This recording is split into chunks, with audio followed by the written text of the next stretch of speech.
Bienvenidos a este canal de filosofía, teología y la visión franciscana del hombre y de la vida. Los invito a que veamos el tema la humildad. Dios resiste a los soberbios y da su gracia a los humildes, nos dice el apóstol Santiago en el capítulo 4, versículo 6 de su carta. Nos hacemos la primera pregunta, que antes de mencionarla quisiera decir el esquema que vamos a utilizar para la presentación o exposición de este tema. En un primer momento vamos a ver qué es la humildad y en un segundo momento veremos la humildad en San Francisco de Asís o la espiritualidad franciscana. Primer punto, ¿qué es la humildad? La palabra humildad viene del latín humilitas y esta viene de la raíz humus, que significa el suelo. La tierra del suelo, fértil, geológicamente el humus, que es la capa más fértil de la tierra. La palabra humildad está relacionada con la aceptación de nuestras propias limitaciones, sumisión y rendimiento. Asimismo, deriva de humilis, que es la persona susceptible de recibir la acción del verbo humiliare, que es la postración en tierra de sí mismo, es decir, es el reconocimiento de lo que soy, es la verdad de sí mismo, no soy más, no soy menos. Y esto tiene relación con la definición de Santa Teresa, que nos dice que la humildad es la verdad. Es mejor reclinar la cabeza por sí mismo en la tierra que de ser obligados por otros o incluso por Dios a reclinarla. Por lo tanto, nuestra conducta debe de ser sobria, debe de ser en una actitud de servicio hacia los demás. La humildad es también la virtud que proviene de lo alto y que permite que las criaturas se inclinen ante Dios y se ubiquen ante Él. La humildad es el concepto de ubicación del hombre ante Dios y ante su prójimo. Una persona humilde, cuando reconoce que no tiene en sí mismo, ni por su preparación, ni por su experiencia, la sabiduría, el conocimiento, la competencia, las fuerzas necesarias para cumplir la voluntad de Dios, es la capacidad de reconocerse, por lo tanto, de reconocer la bondad de Dios, es reconocer la posibilidad de servir a los hermanos, de servir a la sociedad.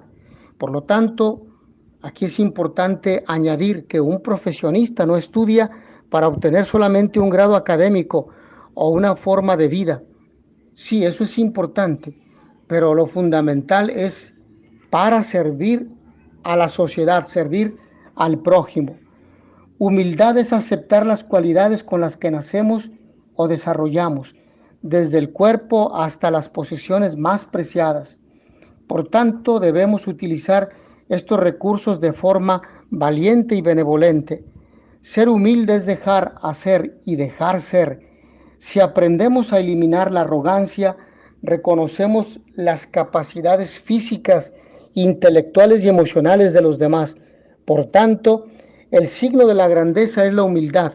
La humildad permite a la persona ser digna de confianza, flexible y adaptable. En la medida en que somos humildes, adquirimos grandeza en el corazón de los demás. La humildad es una cualidad o característica humana que es atribuida a toda persona que se considere un ser pequeño e insignificante frente a lo trascendente de su existencia o a Dios, según si se habla en términos teológicos. Una persona humilde generalmente ha de ser modesta y vivir sin mayores pretensiones. Alguien que no piensa que él o ella es mejor o más importante que otros. El concepto de la humildad en varias confesiones es a menudo mucho más exacto y extenso, particularmente en el cristianismo. La humildad no debe ser confundida con la humillación, que es el acto de hacer experimentar en algún otro o en uno mismo una vergonzante sensación, o que es algo totalmente diferente, discriminatorio y contra la dignidad de un ser humano. Sin embargo, cuando a Dios pedimos la humildad, Él nos lo concede exponiéndonos ante actos de humillación, porque es precisamente en la humillación la que nos conduce y nos enseña a ser humildes. Para el cristianismo, la mayor persona o la persona más grande con este rasgo de humildad fue Jesús, que siendo el más rico de todos, se hizo pobre y nació en un pesebre, y siendo el más importante, murió en una cruz.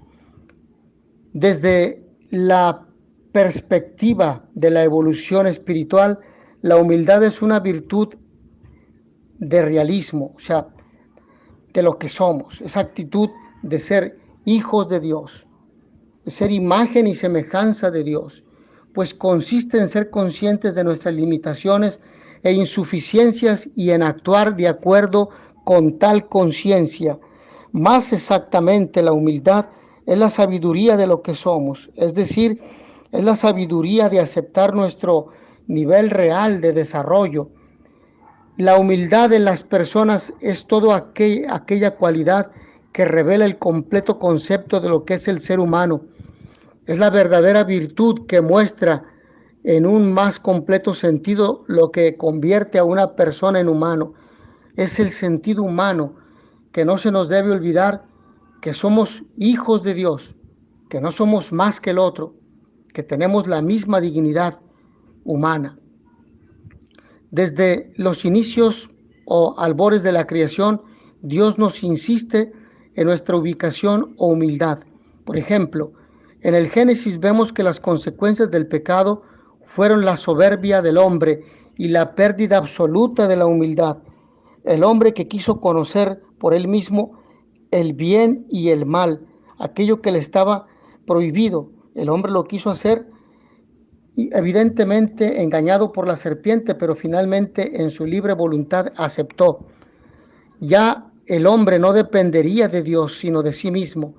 Había sido cambiada la adoración al Creador por la adoración a la criatura. Lo que se nos dice en la carta de San Pablo a los Romanos en el capítulo 1, versículo 25. Dios le dice al hombre recién caído: con el sudor de tu rostro comerás el pan hasta que vuelvas a la tierra, porque de ella fuiste tomado, pues polvo eres y al polvo volverás. Lo que suscribe el Génesis en el capítulo 3, versículo 19. Esta divina declaración viene a ser como una bofetada a la soberbia y altivez del hombre. Es como una tremenda exclamación desde lo alto que nos evoca nuestro origen a fin de ubicarnos ante el Creador. Qué bueno es recordar que provenimos de la tierra y que a ella volveremos. En eso consiste la legítima humildad, en reconocer nuestra naturaleza y nuestro origen, es decir, volver a ubicarnos junto a la tierra. La humildad no es parte del esfuerzo humano, es un don de Dios. Para profundizar e ilustrar este tema, vamos a recurrir a un cuento titulado El perdiz vanidoso y la tortuga modesta. El perdiz y la tortuga vivían en el mismo rincón de una inmensa llanura de África, pero casi nunca hablaban. Pocos se encontraban frente a frente porque el ave vanidoso y arrogante nunca se dignaba bajar de las ramas de los árboles o interrumpir su vuelo para entablar una conversación con la tortuga. Ni siquiera saludaba desde arriba, solo la miraba despectivamente. Un día el perdiz descendió al suelo a picotear unas semillas y justo en ese instante la tortuga pasaba caminando lentamente por ahí. Hermana tortuga, le dijo el perdiz, ¿no te da vergüenza ir siempre tan despacio? ¿No te da envidia verme a mí tan bien dotado, mucho mejor que tú? ¿No te causa celos ver cómo vuelo y cómo corro? Cosas que tú no puedes hacer de ningún modo. No, repuso lentamente la tortuga. Pienso que dichoso tú, que puedes acabar en una carrera acabar en una carrera un minuto que me lleva a mí todo un día.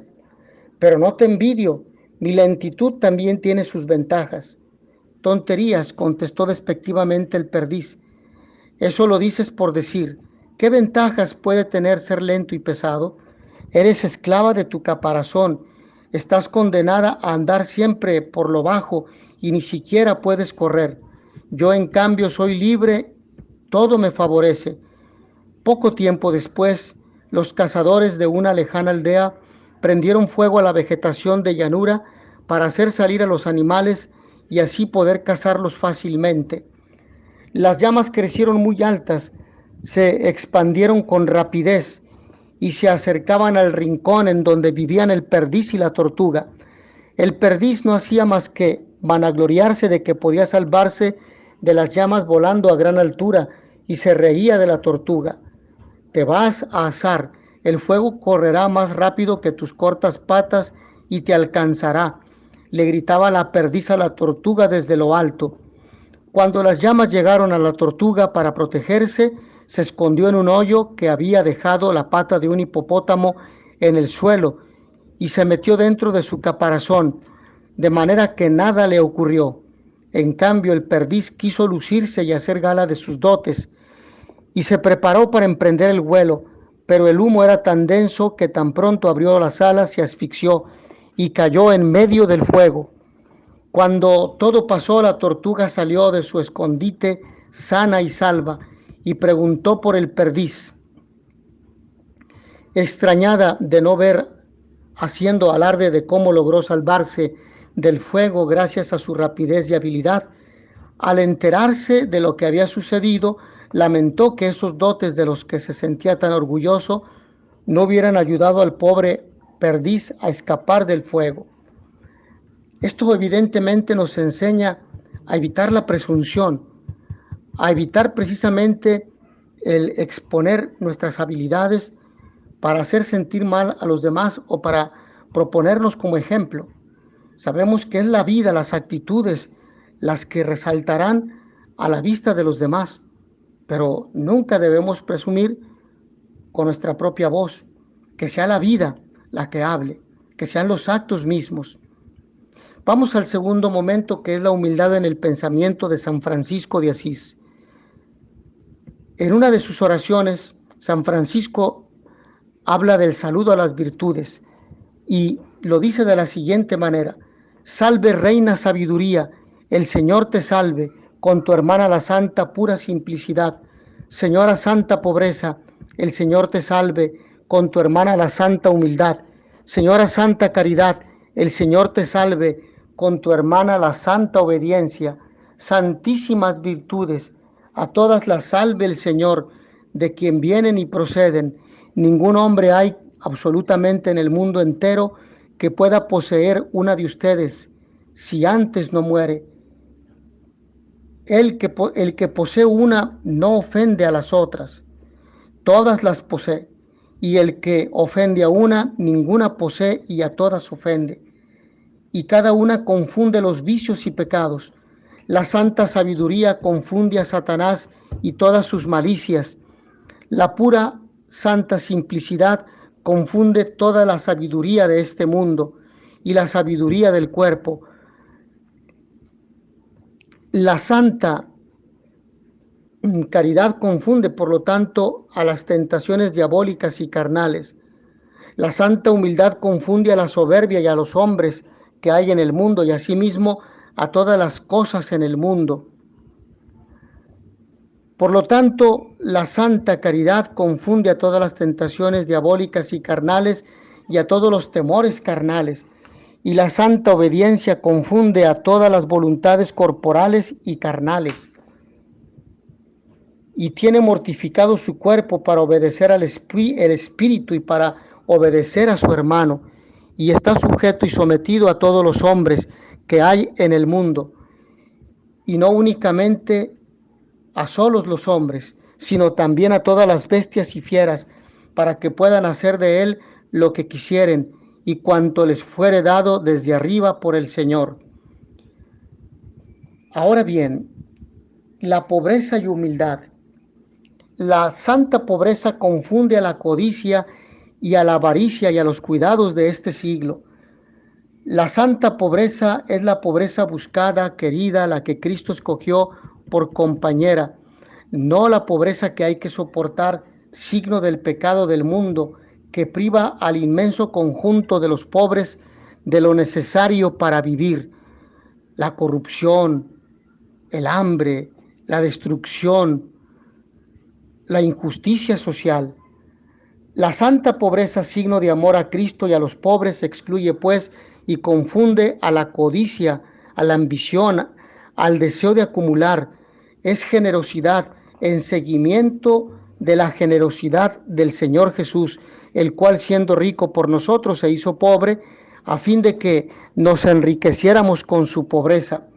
Excluye pues y confunde a la avaricia.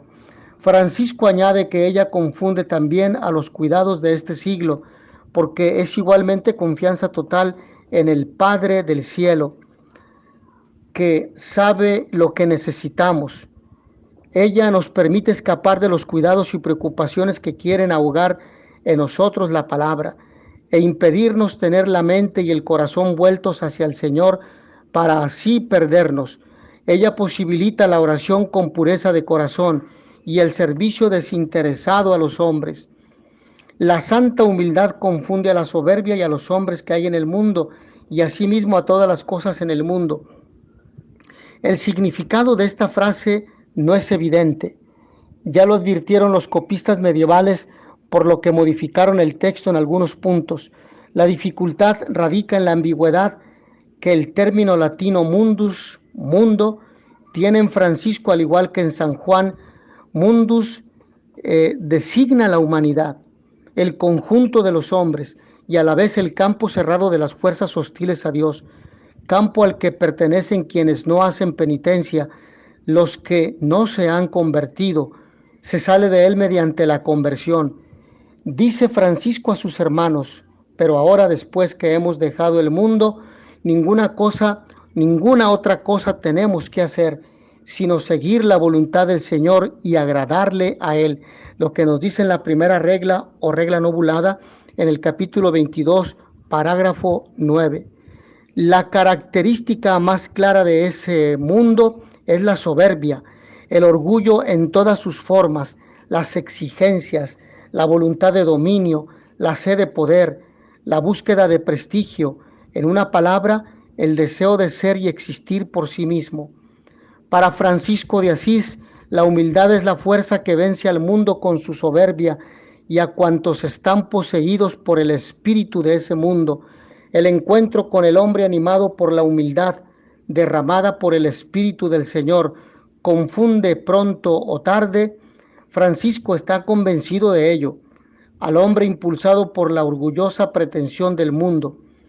Pero atención, ese Francisco existe también en nuestras comunidades, habita en cada uno de nosotros. La verdadera humildad debe incesantemente combatir y vencer en nosotros tanto la necesidad casi incoercible de buscar prestigio, poder, influencia humana, como las sutiles razones apostólicas con las que se pretende justificar esa búsqueda. Si la sabiduría y la simplicidad parecen características del estilo de la acción franciscana, creo que la libertad franciscana la salvaguardan la pobreza y la humildad. La pobreza santa, querida, elegida por amor, libera de trabas el deseo de atesorar, la codicia, la ambición, el miedo de perder, la avaricia, los cuidados anejos a las dos preocupaciones precedentes. Pobre, o sea, sin nada que ganar ni que perder, filialmente confiado en la solicitud del Padre Celestial. El franciscano es un hombre libre, disponible para que el Señor Jesús pueda prolongar en él su misión, enviarlo a anunciar a todos la buena nueva del amor del Padre. La santa humildad salva la libertad, impidiéndole embriagarse de sí misma y volverse presuntuosa. La pone continuamente al servicio del único Señor, pues nos vuelve vigilantes respecto a toda soberbia.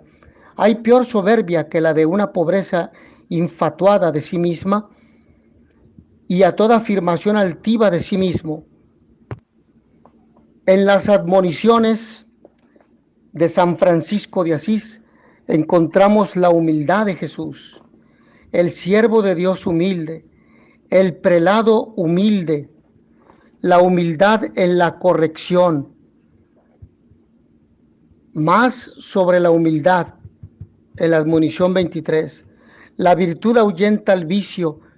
La humildad es la vocación de los menores.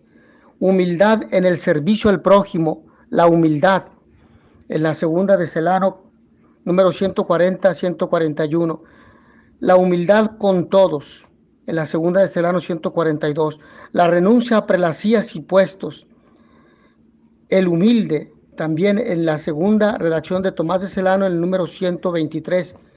Y en la leyenda de Perusa, en el número 9, la humildad es el fundamento de la orden. En la leyenda mayor, en el capítulo 6, en el número 6, es una gracia del Señor que ama a los humildes. Y en las florecillas, en la florecilla número, en la número 32, cómo el hermano Maceo obtuvo de Cristo la gracia de la amistad. Hasta aquí, mis hermanos, con el tema de la humildad en San Francisco de Asís. Agradezco a todos su amable atención y notitia veritatis proficere pax et bonum.